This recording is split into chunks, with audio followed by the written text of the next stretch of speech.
Welcome back to Ozarks Fox AM. For many years, the Vietnam veterans were not given their proper thank yous for the freedom that they provided for our country.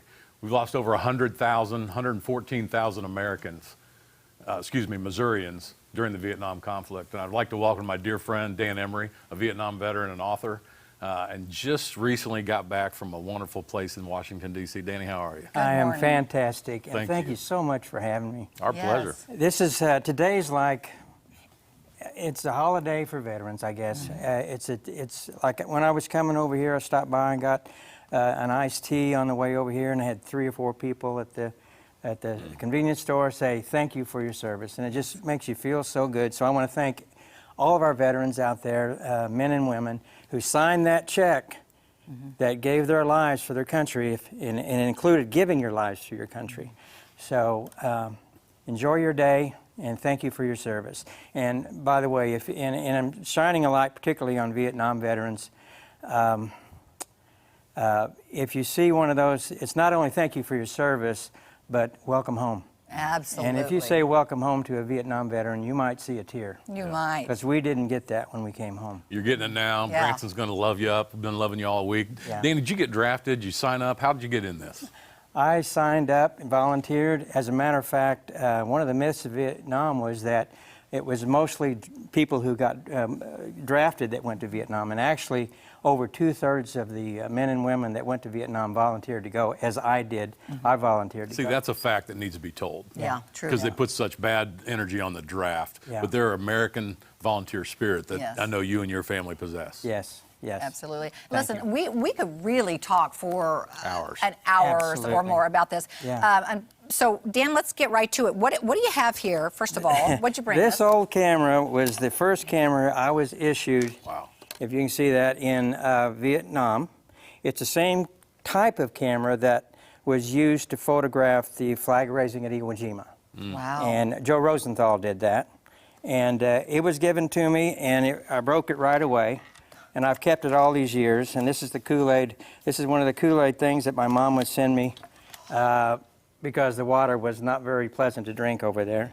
So we would get packs of Kool-Aid and put it in the water. Wow. But I used this. They gave this to me for about 3 or 4 weeks.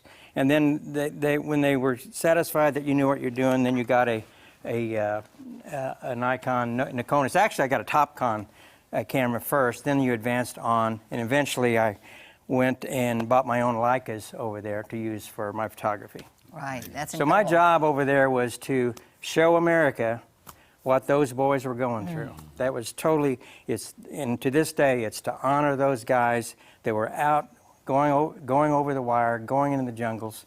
And yeah, and there's a picture. Now the guy with me there is Ron Kinney, and he owns Kinney Amusement Company here in Which, town. are you on the right or the left there? I'm on the right, Okay. and Ron's on the left. And we ran into each other in country, and we took that photograph. That's incredible. Yeah. That is incredible. So you were, who's this right here, Dan? Now this happened on New Year's Eve, 1969. This fellow on the left was an F-4 pilot, and he got shot down over the Ho Chi Minh Trail. I went in with what they call a blue team to rescue him, and so you can see the smile on his face. He made it, and we rescued him, and that's me on the right. And I gave my camera to somebody. If you see it, the photographer really isn't in that good of focus, but we were in a sampan, and we had to go out in the middle of this rice paddy where his plane plugged into the rice paddy and get some apparently top secret information out of the plane. You had a big week. We'll touch on that, but I wanted to talk about fear. You didn't have the M16 pointing forward. You had a camera. Right. How was the ability to adjust to fear of, I mean, you had to put your life in those men's hands. Right. Right. Well, we worked alone. I was in what they call Det 16 600 Photo Squadron, and we worked throughout the country. We were given assignments. If you ever saw the movie Full Metal Jacket, that scene in the Quonset hut was pretty real. You would get an assignment and say, Emrie, you're going to go out to Pleiku, catch caribou, go down to a Special Forces camp, and just see what's going on. Just photograph what those guys are doing. Yeah. And so that's what we would do. and it would lead us all over the country, meeting all kinds of. But to answer your question, fear never really went away.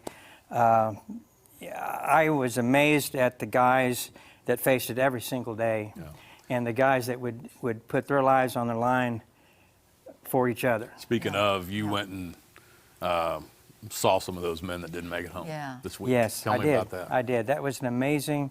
I put it off for, that's me. I love that shot because those three soldiers behind me getting ready to go across the wire into the jungle, I would be like behind them, instead of in front of them. I've got my camera there, and I was photographing what these brave young men did. And when you get to the wall is over 500 feet long, and that picture there is a volunteer. She's a donut dolly. She was a donut dolly over in Vietnam, and I have a story in my book about donut dollies, and she was reading it, and she came over to me, because I left that book on the wall, and she came over to me and was so appreciative that I had put that in the book. And but when you go there to the wall, my son was with me, who meant a lot to me, because I never told him much about it. He never knew much about it, and he went and he said, "Dad, look at all these names. It's unbelievable." I said, "There's 58,723 names on the wall, and each one of them have a story. Each one of them had a family, a mom, a dad, a son, a daughter, brothers, sisters, and it was a person." And they wrote that check and gave their lives so that we can be sitting here in freedom. Amen. And don't forget that, guys. And yes, and it can go away. We have to protect that. We thank you. Danny, tell us, there's a picture of you over there at the wall. What'd you do there? That's my high school classmate, Donald Pumphrey. I was scrubbing his name on the wall. Scrubbing? I didn't know. Well, not rubbing his name on the wall. Yeah.